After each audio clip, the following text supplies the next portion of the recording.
Welcome back to the quiet side of the night, where rain falls softly and every story carries a shadow. If you like these types of videos and want to see more, go ahead and subscribe before you fall asleep. And leave a comment telling me where in the world you're listening from. Get comfortable and let's begin. Modesto, California sits in the heart of the Central Valley, surrounded by almond groves, farms, and flat land that stretches for miles. In the winter, the sky tends to hang low and the fog creeps in early. By December 2002, this town of roughly 200,000 was preparing for a quiet Christmas. On Covina Avenue, a tidy street of one-story ranch-style homes, wreaths had gone up in windows and lights blinked from porches. In one house, a couple was expecting something much bigger than the holiday.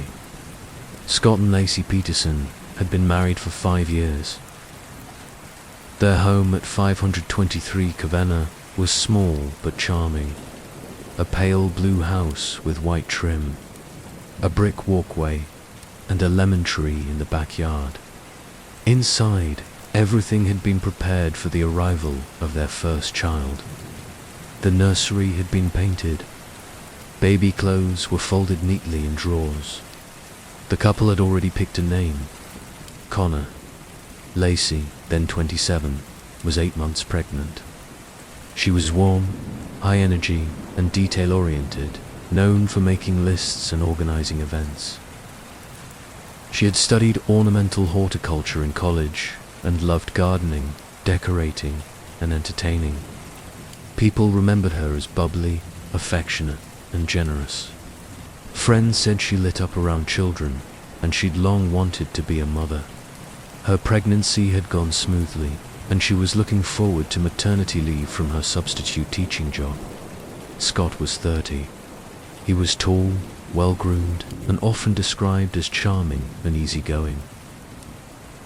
He worked as a salesman for Trade Corp USA, selling fertilizer to agricultural clients throughout the Central Valley. The job kept him on the road but paid well.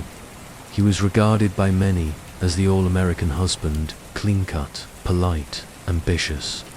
The couple had met in college at California Polytechnic State University in San Luis Obispo. Laci had made the first move, slipping him her number after seeing him at the restaurant where he worked. They married in 1997 and settled into a seemingly idyllic life. But the marriage was not as simple as it appeared. Scott had a history of infidelity that even Laci may not have fully understood. There are verified accounts that he had cheated during their marriage before 2002. Friends of Laci later said she gave Scott a lot of grace, even when she had suspicions. By late 2002, she was focused on the baby.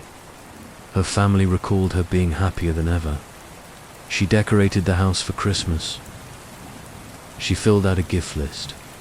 She went shopping with her mother, and she planned meals for Christmas Eve and Christmas Day. But Scott's attention was elsewhere. That November, he had met another woman, Amber Frey, a 27-year-old single mother, a massage therapist from Fresno. They were introduced by a mutual friend who believed Scott was single. From the beginning, Scott lied. He told Amber he was a widower. He said it would be his first holiday season without his wife. Amber, unaware of the truth, began a relationship with him. They spent time together in November and early December, including overnight visits. Scott continued to lie. On December 9th, just 2 weeks before Laci vanished, he told Amber he was about to embark on his first Christmas without his wife. That wasn't a misstatement, it was a performance. Surveillance later confirmed that Scott was juggling phone calls between Amber and his wife on the same days, crafting 2 separate realities in real time. Throughout December, Scott's behavior grew increasingly contradictory. He attended a party with Laci on December 14th, where friends saw them smiling and affectionate. That same week, he was calling Amber, arranging to see her again. Laci, who had no known suspicions of the affair, was immersed in preparations for the baby. She bought gifts for Scott's family. She went to her obstetrician's appointment on December 23rd, where everything appeared normal. That was the last time a doctor confirmed she was alive. In those final weeks, there were signs of planning that would later draw attention from investigators. Scott bought a small aluminum fishing boat on December 9th. The same day he told Amber he had lost his wife. He didn't tell anyone else about the purchase. Not Laci, not his family. He paid in cash and stored the boat at a nearby warehouse. That warehouse became a focal point in the police timeline. He also began searching the internet for tidal maps of the San Francisco Bay. On December 8th and 9th, records show he viewed maps of the Barkley Marina, as well as information about water currents. He made a trip to the warehouse where the boat was stored. He did not appear to have any fishing equipment. No gear, no nets, no bait. And when asked later what kind of fish he had been targeting, he gave inconsistent answers. None of this was known to Laci. On December 23rd, she spent the afternoon at a salon with her sister Amy. She was cheerful. She talked about upcoming Christmas plans. She mentioned that Scott was going golfing the next day. That's what he'd told her. She also called her mother to confirm what time they were having dinner on Christmas Eve. That evening, Scott and Laci spoke to Amy on the phone. Scott offered to pick up a gift for Amy's fiancé, a piece of fruit basket from the store where he was going. It seemed routine. Laci sounded relaxed. She made plans to make cookies the next morning. No one sensed anything unusual. What happened between that phone call and the next morning remains one of the most scrutinized sequences in modern American criminal history. Scott's version was that he and Laci watched TV that night. She was watching a Martha Stewart segment. He woke up around 8 a.m. the next day. Laci was alive, dressed in black leggings and a white top, preparing to mop the floors and walk the dog. He said he left around 9:30 a.m. to go fishing at the Barkley Marina, a 90-minute drive west, and that Laci planned to take the dog to a nearby park. By early afternoon, Laci was missing. The dog was found wandering the neighborhood, leash still attached. Scott returned home around 5 p.m. and called Laci's mother by 5:17. He said she was gone. The next morning, a full-scale missing persons investigation began. The first question Modesto police would ask was this: why would a very pregnant woman go walking a dog in leggings without a phone or purse on Christmas Eve, in the middle of running errands and preparing for family dinner? And why, in the middle of that same day, had her husband chosen to take a solo fishing trip in a boat no one knew he owned? The answers would take months to unfold. By the morning of December 24th, 2002, Laci Peterson had been 8.5 months pregnant. It was to be her first child, and her life was centered around the arrival of Connor. Those who saw her in the final days recalled her enthusiasm, her energy, and the care with which she had prepared for motherhood. She wasn't slowing down, even in the late stages of pregnancy. She walked her dog daily. She decorated the house. She shopped for groceries. Every sign pointed to a woman eagerly anticipating a family Christmas in the beginning of a new chapter. Scott Peterson's account of that day would become the subject of intense scrutiny. He told police that they had spent a normal evening on December 23rd. They watched television. Laci had been watching a Martha Stewart holiday segment about making meringue cookies. The next morning, Scott said, he got up around 8 a.m., he ate breakfast, showered, and got dressed.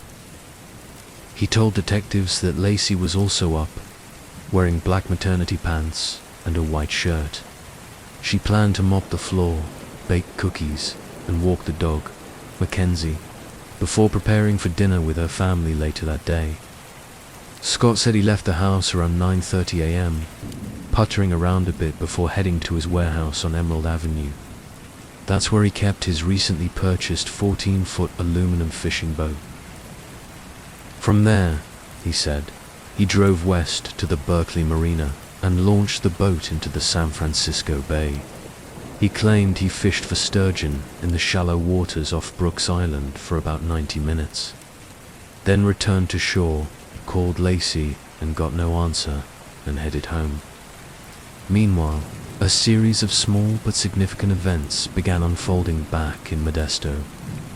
Around 10:18 a.m., a neighbor found the Petersons' golden retriever, Mackenzie, wandering the neighborhood leash attached, alone.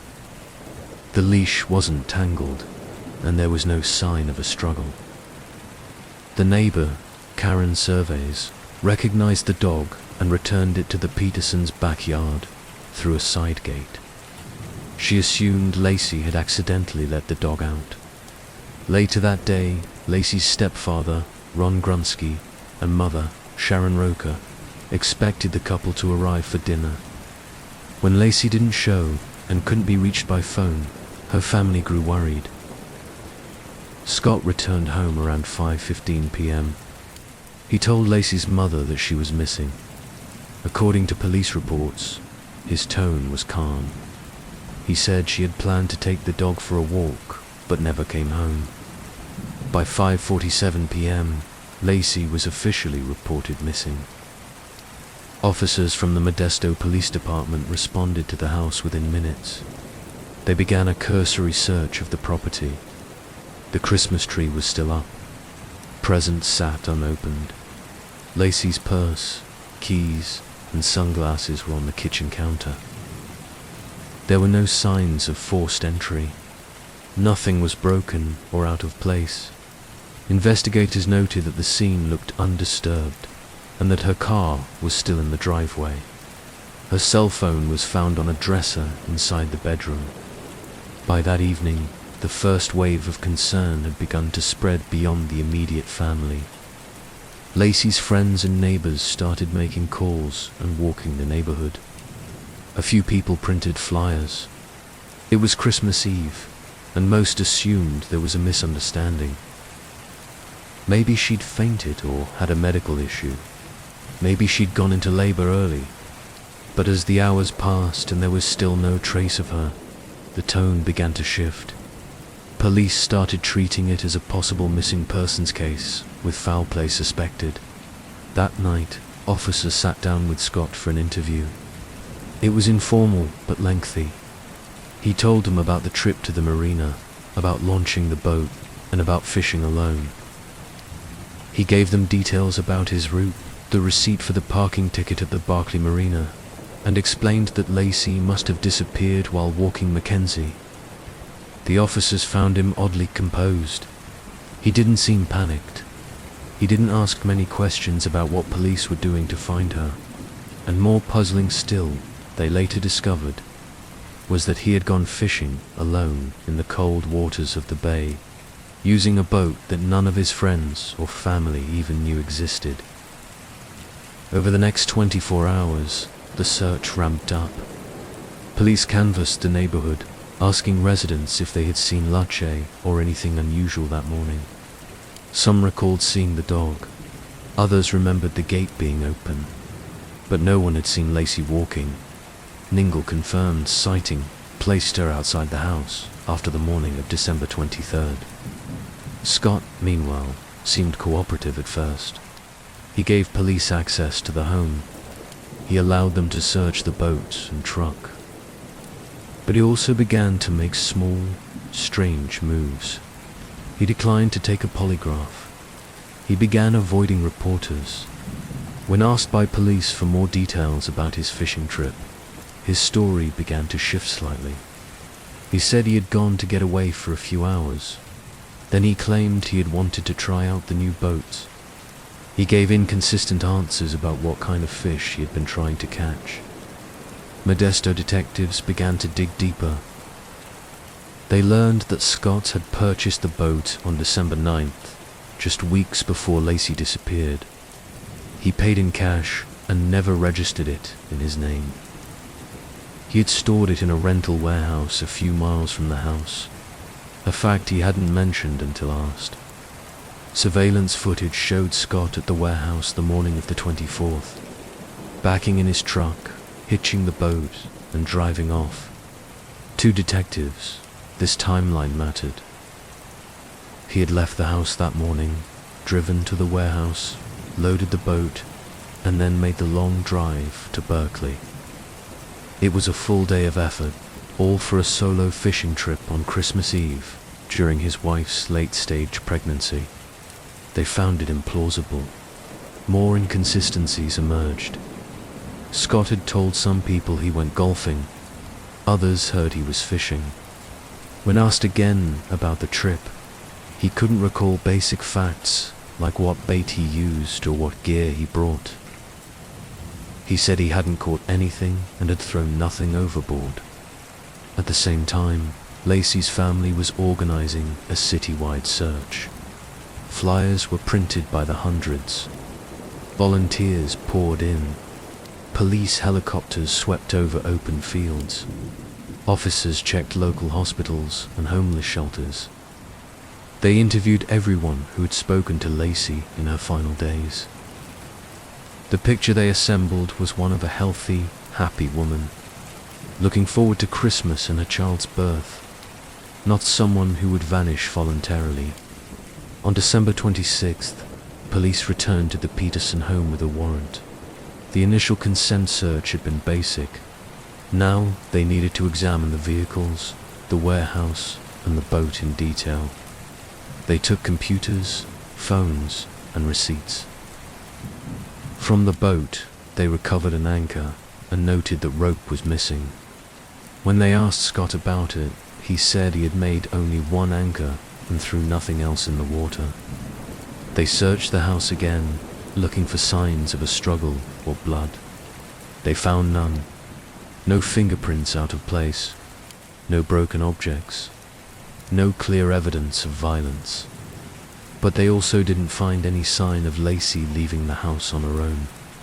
No coat taken, no bag packed, no note left behind. Over the following days, Scott became less cooperative. He started avoiding officers. He ducked out of public vigils. He stopped answering media calls.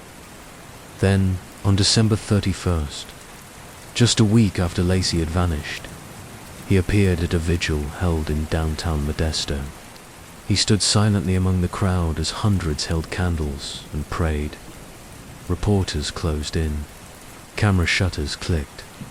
When asked what he hoped for, he said, "We just want her back." But his voice was flat. His eyes didn't meet the camera. Later that night, Scott made a phone call to Amber Frey. He told her he was in Paris. By January 1st, 2003, the search for Laci Peterson had entered its second week. The holiday had come and gone without her, and the worst fears of her family were hardening into something more permanent. Modesto police had not found a body, a weapon, or a crime scene. But their investigation was gaining shape in another way, through inconsistencies, omissions, and behavior that didn't add up. And more than anything, their attention was increasingly focused on Scott Peterson. Publicly, Scott still presented himself as the grieving husband. Privately, he was unraveling the story he had told. The tipping point came when detectives were contacted by a woman named Amber Frey, a massage therapist from Fresno. Amber had seen the massive media coverage of Laci's disappearance and recognized Scott Peterson as the man she had been dating. She went to the Modesto Police Department and told them everything. Amber explained that she and Scott had been introduced through a mutual friend in November 2002. From the beginning, he told her he was single. Within days, he began talking about a future together. He was affectionate, consistent, and attentive. But what stood out most, what she remembered with perfect clarity, was the moment Scott told her he had lost his wife. The date was December 9th. Laci was still alive. Amber had kept voicemails and messages. She agreed to cooperate with the police and allowed them to begin recording her phone conversations with Scott. Over the coming weeks, she would speak with him regularly, asking questions, coaxing out details, and building a record. These recordings would later become a central part of the case against him, not because he confessed, but because they revealed the scale of his deception in real time. To the public, he was the husband of a missing woman. To Amber, he was a single man mourning a past tragedy. On New Year's Eve, while hundreds gathered in Modesto to light candles for Laci, Scott called Amber and told her he was in Paris. In fact, he was standing a few blocks away from the vigil, watching silently from the crowd. Detectives were now dealing with two investigations at once. One was the public search for a missing woman, carried out by ground teams, helicopters, mounted patrols, and community volunteers. The other was a steadily building case against her husband, shaped not by physical evidence, but by contradictions, lies, and motive. They returned to the warehouse where Scott kept his boat.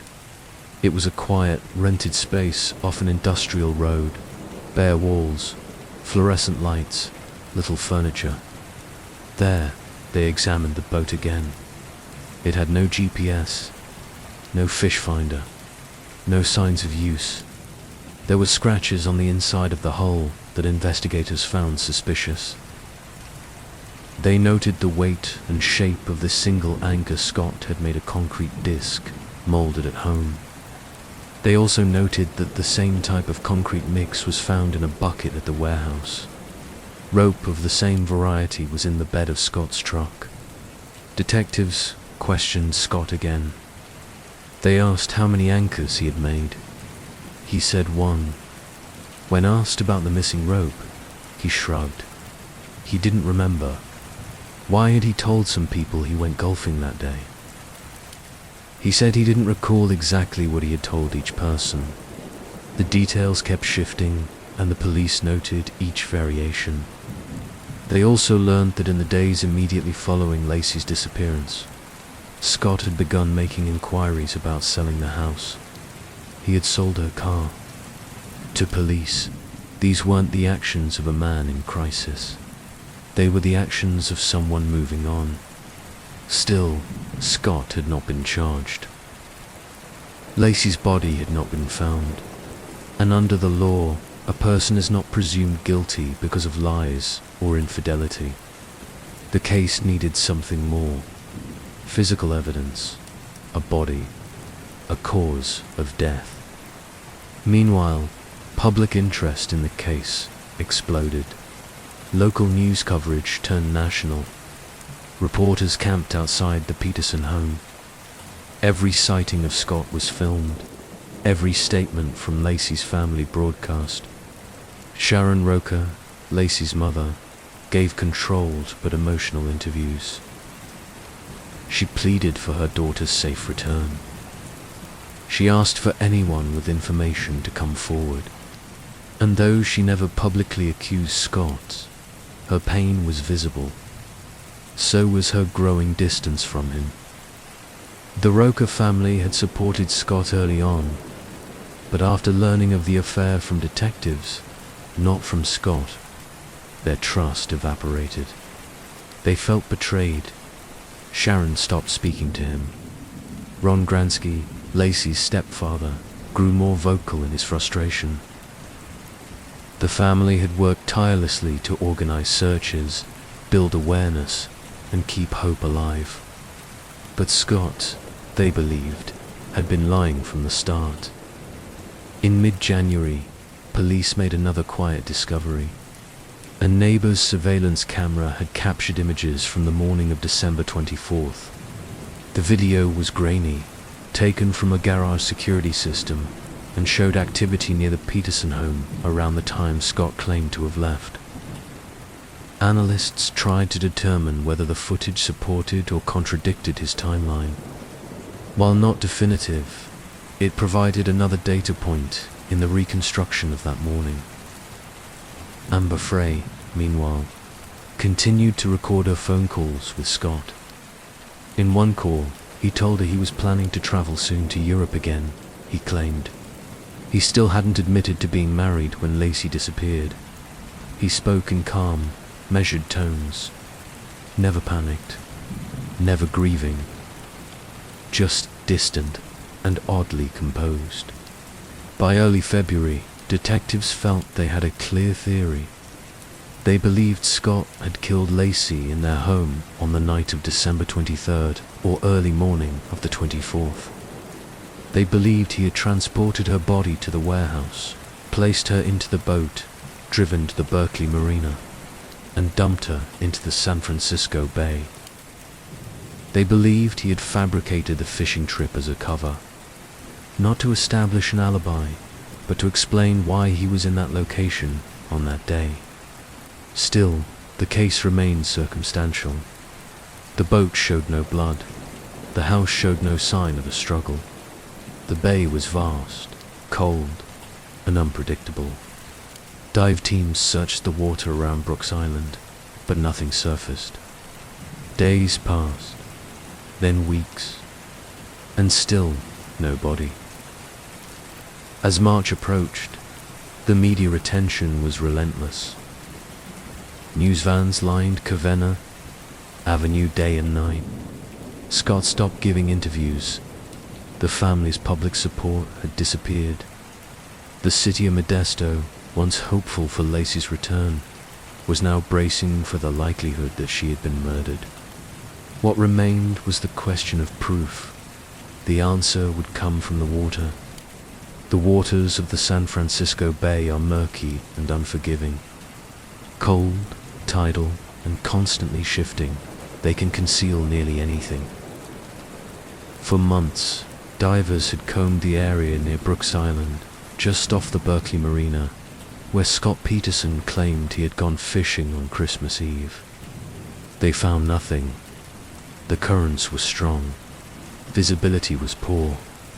Search teams marked grids and used sonar, but the bay yielded no trace of Laci or her unborn son. By April 2003, 3.5 months had passed since Laci's disappearance. Public interest had only intensified.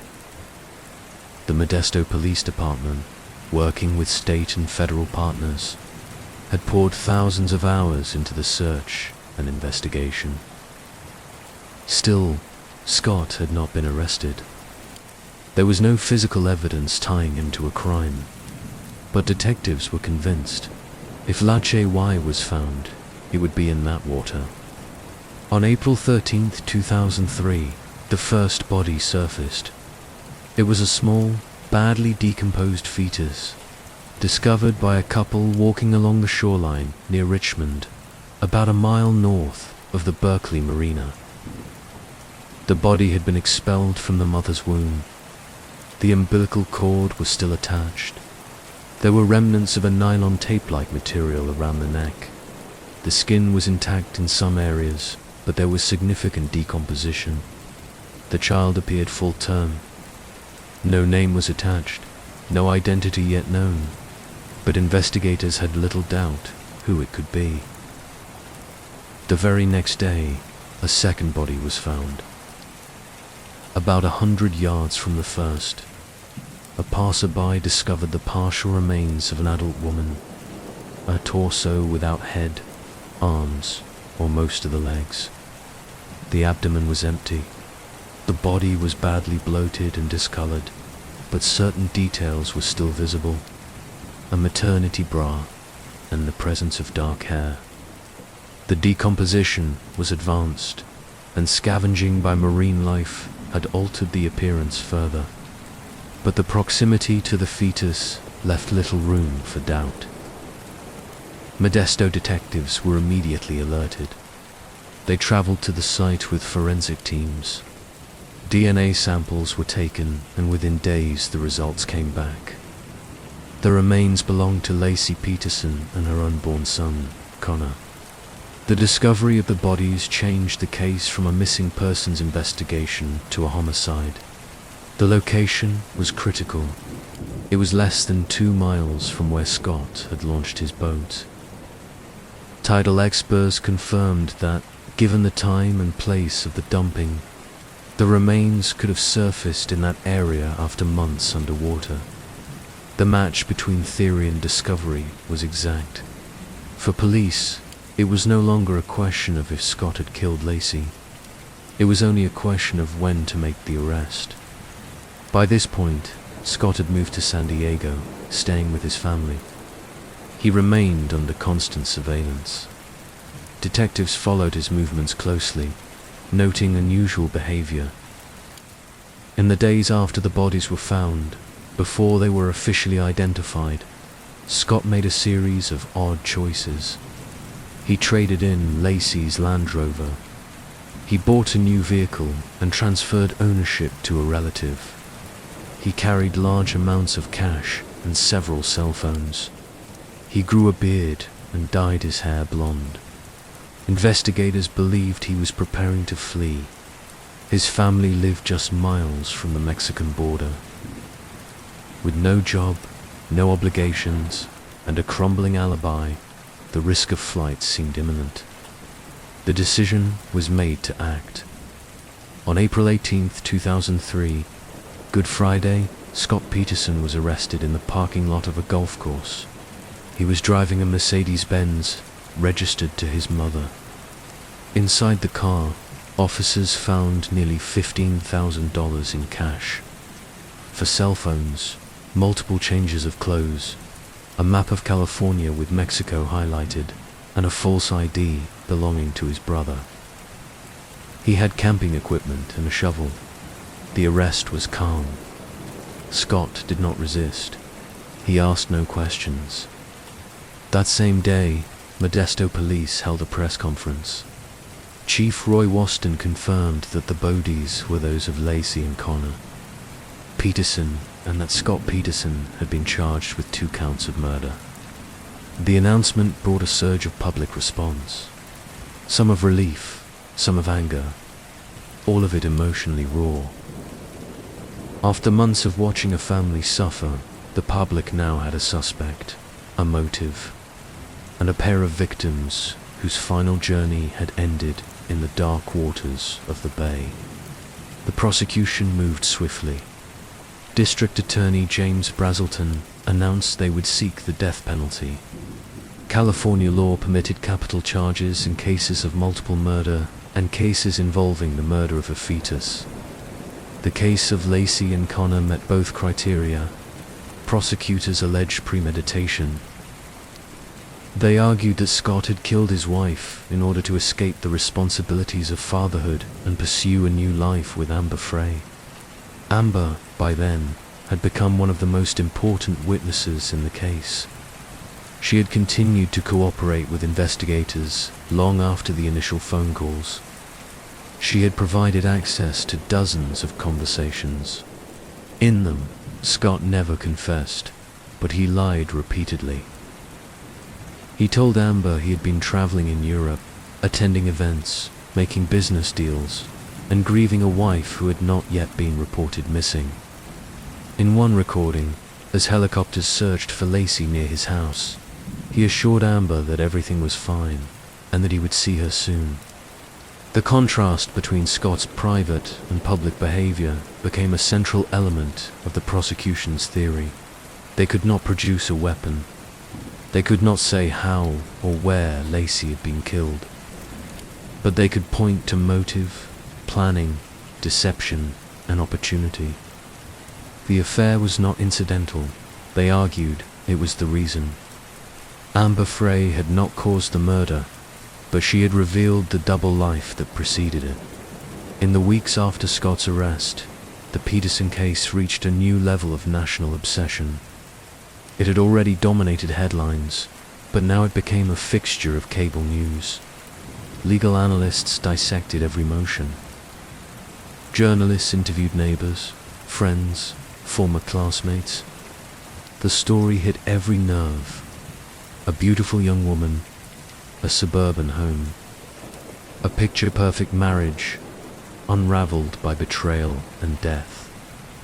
Behind the media glare, the legal machinery moved ahead. Scott Peterson was held without bail in the Stanislaus County Jail. His defense team, led by prominent attorney Mark Geragos, began preparing for a battle. They argued that the case was built entirely on circumstantial evidence. There were no witnesses, no confession, no direct proof, and they insisted that the media frenzy had already convicted their client in the court of public opinion. The judge agreed to move the trial out of Modesto due to pre-trial publicity. The new venue would be San Mateo County, nearly 90 miles away. There, in a different courthouse with a different jury pool, the trial of Scott Peterson would begin. But before opening statements, before testimony, before cross-examination, the story was still raw. For Laci's family, it was a season of grief, layered with the burden of public attention. They had found no peace in the discovery of the bodies, only confirmation of the nightmare they had feared. And for the state of California, the Peterson case had become something larger than a single crime. It was a portrait of hidden motives, suburban illusion, and the quiet spaces where violence sometimes begins, not in rage or chaos, but in calculation and control. The trial of Scott Peterson was set to begin in 2004, more than a year after his arrest. By that point, the public's appetite for information about the case was insatiable. News vans lined the streets outside the San Mateo County Courthouse, where the trial had been moved in an effort to find an impartial jury. But even 90 miles away from Modesto, the case loomed large. It had already become one of the most watched criminal proceedings in American history. Jury selection took months. Nearly 1,000 potential jurors were summoned. Each had to complete a detailed questionnaire. Prosecutors wanted jurors who could remain focused on the evidence. The defense sought those who could set aside the media coverage and presume their client innocent. Both sides knew that public opinion was leaning heavily against Scott Peterson. From the moment he was arrested, headlines had cast him as cold, remorseless, and self-serving. The affair with Amber Frey had turned public sympathy into outrage. The final jury included 6 men and 6 women, with 6 alternates. Their task would be difficult: to decide a capital case built entirely on circumstantial evidence. No confession, no eyewitnesses, no forensic proof tying Scott Peterson to the cause of Laci's death. But the prosecution believed the overall pattern of deception, motive, and opportunity told a complete story. Opening statements began on June 1, 2004. Prosecutor Rick Distoso stood before the jury and laid out the state's case. He described Scott Peterson as a man living a double life, a husband who appeared loving in public, but who was secretly preparing to abandon his wife and unborn son. Distoso recounted the affair with Amber Frey and highlighted the date Scott had told her he was a widower. The prosecution emphasized the bode, the secret purchase, the fact that no one, not even close friends or family, knew Scott had bought it. They pointed to the handmade anchor and the ropes missing from his warehouse. They cited his internet searches on bay currents and maps of the Barkley Marina. They outlined how Scott had given inconsistent accounts of what he was doing the day Laci disappeared, and they reminded the jury that Laci's remains, along with those of her unborn child, had been recovered just a mile from where Scott had launched his boat. There was no need, Distoso argued, to prove how Laci had died. The totality of Scott's actions before, during, and after the disappearance painted a clear picture of guilt. The defense, led by Mark Garagos, took a different tack. Garagos told the jury that Scott Peterson had become the victim of a rush to judgment. He emphasized the lack of physical evidence. No blood in the house, no signs of a struggle, no DNA in the boat. He argued that the police had focused on Scott from the beginning and ignored other possible leads. He suggested that Laci could have been abducted, perhaps by burglars who had been active in the neighborhood that morning. Garagos also raised questions about the timing and condition of the bodies. He brought in experts to testify about tidal movements and decomposition. He argued that it was possible, even likely, that the bodies had been placed in the bay after Scott's fishing trip by someone else. Without a cause of death, without a precise time of death, how could the jury be certain? Amber Frey's testimony was a focal point. She took the stand and calmly walked the jury through her relationship with Scott. From their first meeting to the moment she learned he was married and his wife was missing. The prosecution played recordings of Scott's phone calls to her, calls made while Laci was still missing, calls in which Scott lied repeatedly about his location, about his past, and about his intentions. The tape showed him telling Amber he was in Paris, when he was in fact near the vigil for his missing wife. Garagos cross-examined Amber with care. He didn't challenge her integrity. To do so would have risked alienating the jury. Instead, he focused on the timeline and reminded the jury that Scott's lies to Amber did not prove murder. Infidelity, he said, was not a crime. As the trial progressed through the summer, the prosecution methodically presented evidence, phone records, financial documents, computer activity, surveillance video, forensic reports.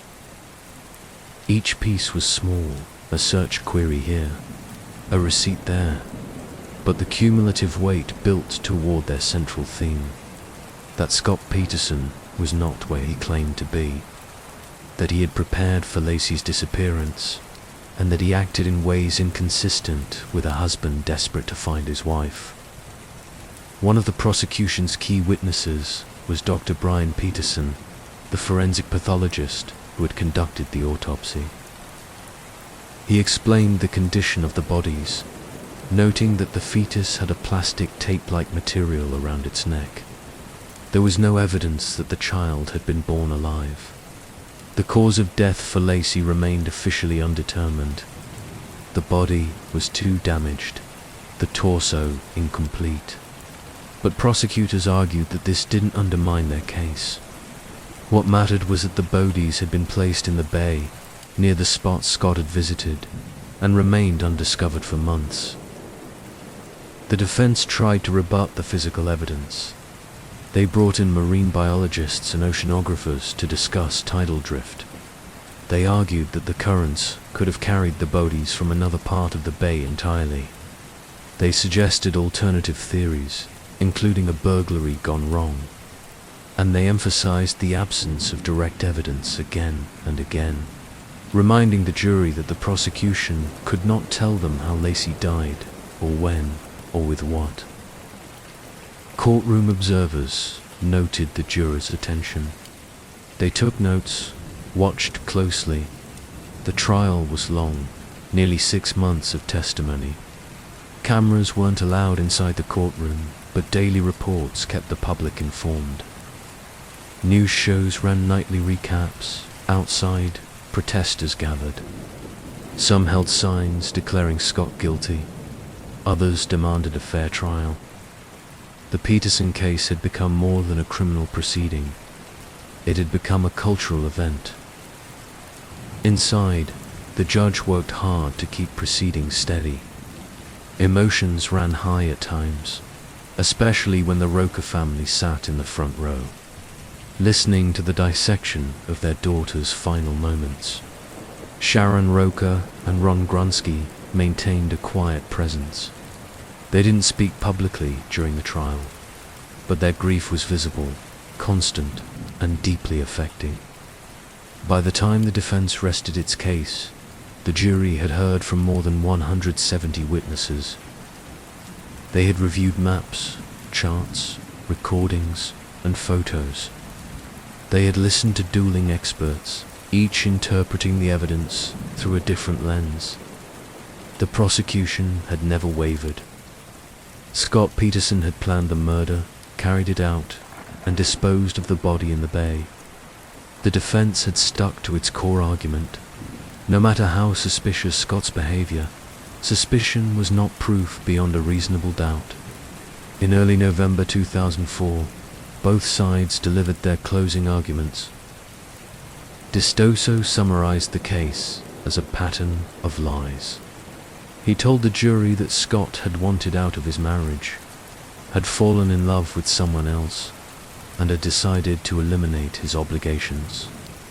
Geragos countered that the state had built a case on character, not evidence that Scott Peterson had been tried for being unfaithful, not for murder. The jury was sent to deliberate. The courtroom emptied. The country, once again, turned its attention to San Mateo, where 12 citizens were now asked to decide whether Scott Peterson would live or die. The jury in the trial of Scott Peterson began deliberations on November 3, 2004. For 5.5 months, they had sat through an exhaustive presentation of evidence, a slow build-up of timelines, testimonies, and theories, all orbiting the central question of whether Peterson had murdered his wife Laci and their unborn son, Connor. Now, the trial's most private and consequential stage began behind closed doors. 12 jurors, plus 6 alternates, gathered to sort through the mountain of material. They were instructed to weigh only the evidence presented in court. No news reports, no speculation, no emotion. The standard was clear: guilty beyond a reasonable doubt. The case was circumstantial, and the weight of those circumstances was now up to them to define. From the beginning, the deliberations were not smooth. Jurors revisited the timeline, the fishing trip, the surveillance footage, the location of the remains. They discussed the forensic reports and Amber Frey's testimony. They debated what the lack of physical evidence really meant, whether absence could be its own kind of presence. And they reflected on Peterson's behavior, selling the house, selling Laci's car, ordering porn on cable in the days after she disappeared, lying to Amber Frey even during the investigation. The jurors were not asked to determine the motive, only whether Peterson had committed the crimes. But motive came up repeatedly. Why would a man kill his wife on Christmas Eve? Why would he do so just before the birth of his child? Some jurors pointed to the affair. Some looked at his calm demeanor, even when the search was most frantic.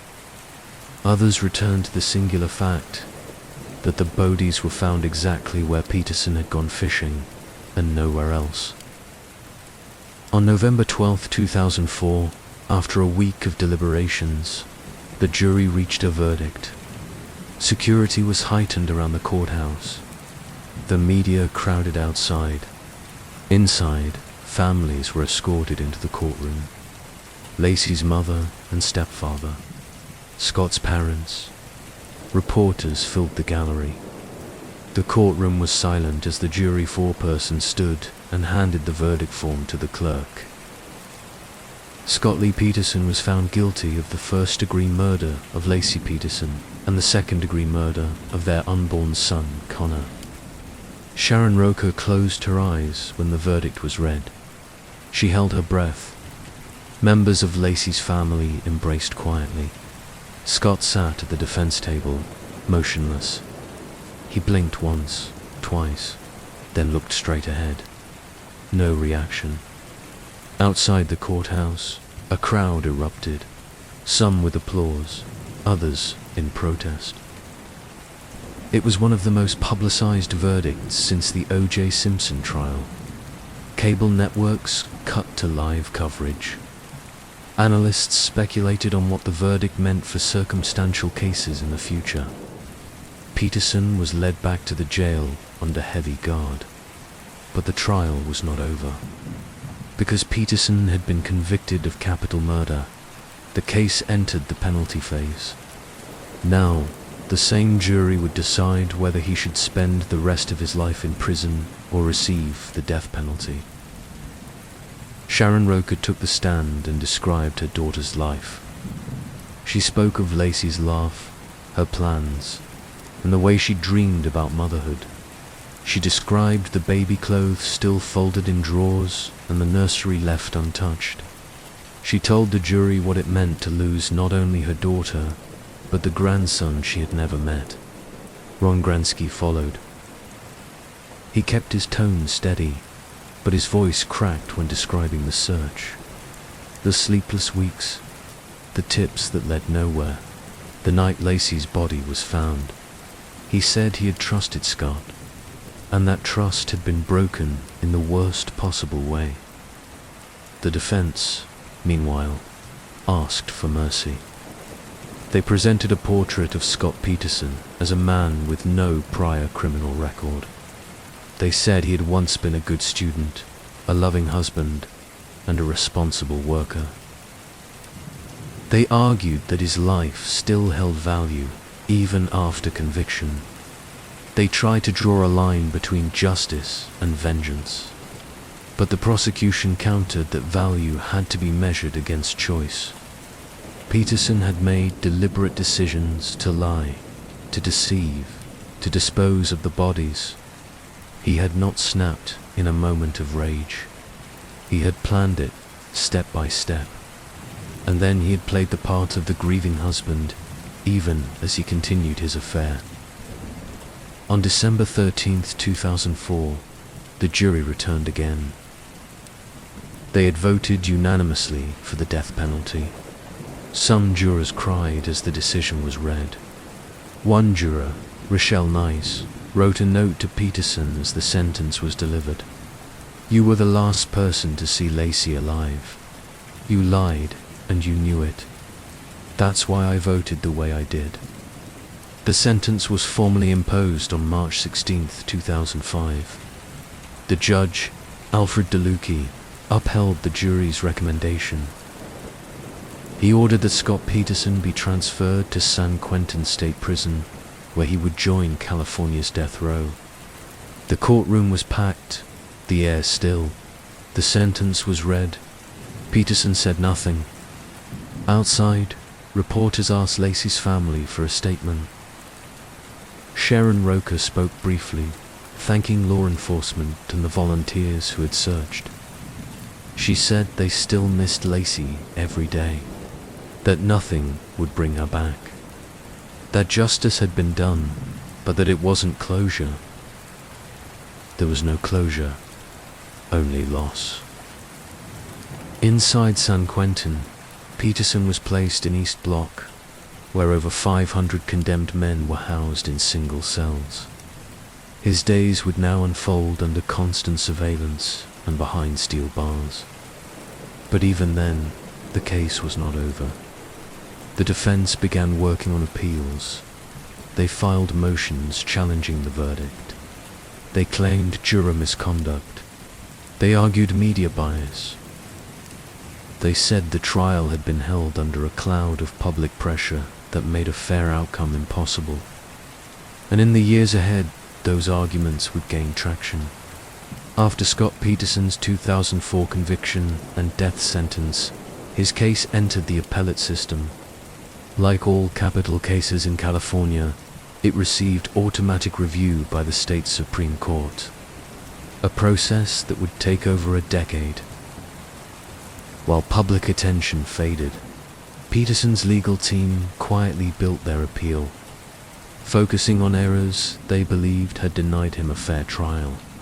Central to their argument was jury selection. They claimed the trial judge improperly dismissed prospective jurors based solely on their opposition to the death penalty. even if they said they could follow the law. The defense also scrutinized one juror in particular, Rochelle Nice. Years after the trial, it emerged that Nice had failed to disclose a prior restraining order she filed while pregnant. An omission Peterson's attorneys said should have disqualified her from serving in a case involving the murder of a pregnant woman. In August 2020, the California Supreme Court ruled. It upheld Peterson's conviction but overturned his death sentence, agreeing that the judge had erred in excluding qualified jurors. As a result, Peterson's sentence was reduced to life without parole. He was later transferred from San Quentin's death row to Mule Creek State Prison. Peterson's defense then filed a separate legal challenge, arguing that Rochelle Nice's non-disclosure had biased the jury. In 2021, a San Mateo judge held a hearing to determine whether her actions had denied Peterson a fair trial. Nice testified, saying she hadn't intentionally concealed anything and didn't believe her past experience was relevant. In 2022, the judge ruled that while her answers were incomplete, there was no proof of intentional misconduct or bias. Laci's family attended the 2021 resentencing. Sharon Roker gave a direct statement to Peterson, telling him he had stolen not just her daughter's life, but the future they had all planned for Connor. "Your evil, selfish act ended to beautiful souls," she said. The new sentence, life without parole, was formally imposed. Peterson's attorneys continued to appeal through the federal system, maintaining his innocence and pointing to circumstantial evidence and trial irregularities, but courts consistently upheld the verdict. No new suspects were ever identified. No new forensic evidence surfaced. As of 2025, Scott Peterson remains incarcerated at Mule Creek, serving life in prison. He is 53 years old. For the justice system, the case became a defining example of how circumstantial evidence, behavior, and motive can align to secure a conviction, even without a known cause of death. More than 2 decades have passed since Laci Peterson disappeared from her Modesto home on Christmas Eve, 2002. What began as a missing persons case grew into a national media spectacle, a high-profile murder trial, and, ultimately, a lasting symbol of betrayal and loss. Prosecutors argued, and jurors agreed, that the weight of circumstantial evidence, taken together, told a consistent story: motive, planning, opportunity, and lies. The Peterson case left a deep imprint on American culture. It came at a time when cable news was expanding and true crime had become mainstream. Laci's photo, smiling, pregnant, full of life, appeared on millions of screens. Her disappearance, and the betrayal behind it, captured the public's attention with rare intensity. The trial, aired in daily updates, shaped a generation's understanding of courtroom drama. But beyond the media and the legal intricacies, it was always a story about people. About a young woman excited to become a mother. About a family that never stopped looking for her. And about the quiet horror of realizing that the person closest to you might be responsible for your disappearance. For Laci's family, the verdict was not the end. They grieved privately, while also working publicly, advocating for fetal homicide legislation, speaking on behalf of victims, and preserving Laci and Connor's memory. They never accepted Scott's claims of innocence. They never believed there was any doubt about what happened. For legal observers, the case raised enduring questions. It showed how circumstantial evidence can convict without a confession or direct proof. But the legacy of the case remains not just in law books or documentaries, but in the lived experiences of those it touched. Laci Peterson was 27 years old when she died. Her son Connor never took his first breath. Their story continues to resonate because it is both extraordinary and tragically familiar. A reminder that danger doesn't always come from strangers, and that behind the walls of ordinary homes, the most unthinkable acts can unfold quietly without witnesses.